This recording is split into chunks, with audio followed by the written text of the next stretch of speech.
Hello, everybody. My name is Alesh Eisner, and welcome to the Canadian Money Talk, the channel about Canadian investing and personal finance.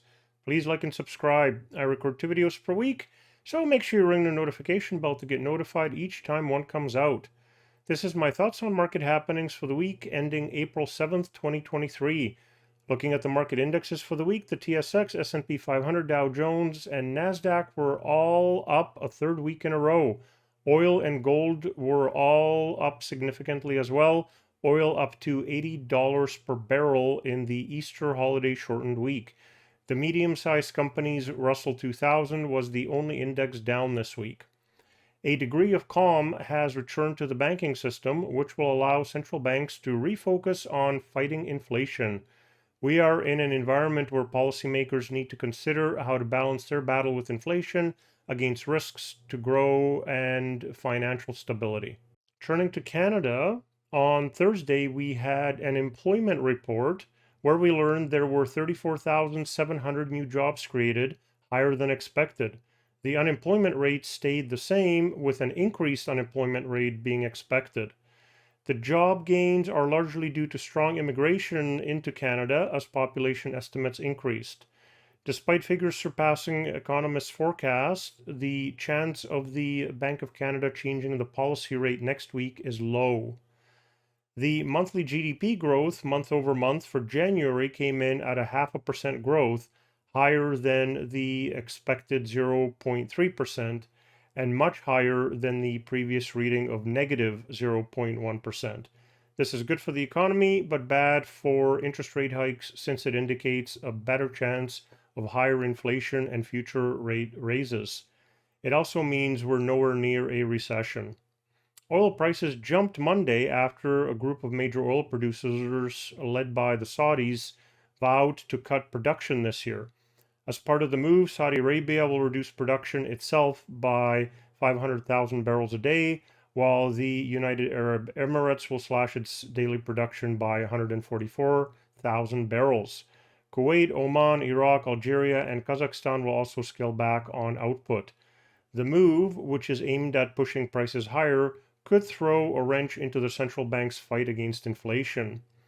The decision by the group, known as OPEC Plus, also follows Russia's decision to reduce its oil output by 500,000 barrels a day. Russia's economy is feeling the crunch from piles of US and Western sanctions over its invasion of Ukraine. Higher oil prices are inflationary, of course.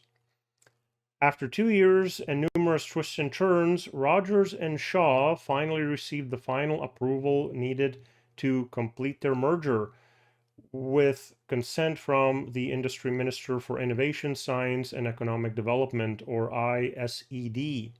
As previously agreed, Quebecor will take over Freedom Mobile, which comprises most of Shaw's wireless business.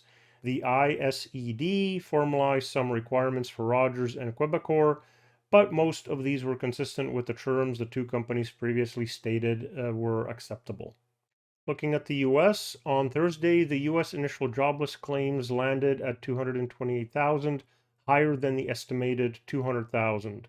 On Friday, the US non-farm payrolls identified US job growth for March of 236,000 jobs, near expectations as hiring pace slows.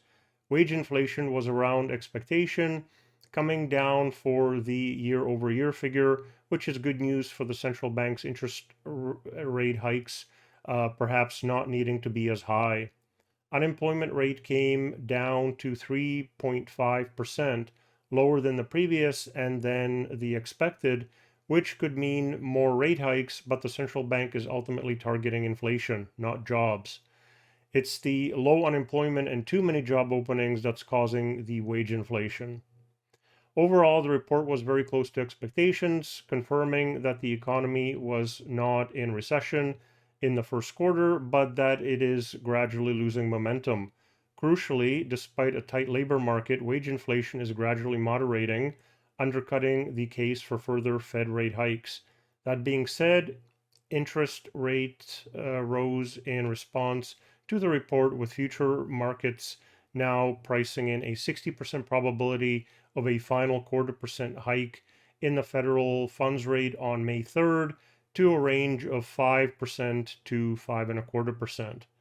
The market's focus will now turn to next Wednesday's CPI report to see if inflation is cooling enough for the Fed to pause in a still resilient economy.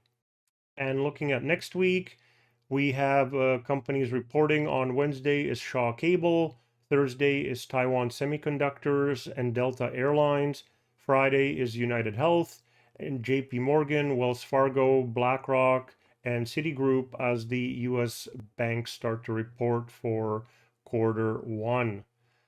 Economic events next week. On Wednesday, we have the US Consumer Price Index and the Bank of Canada interest rate announcement, expected to be no change.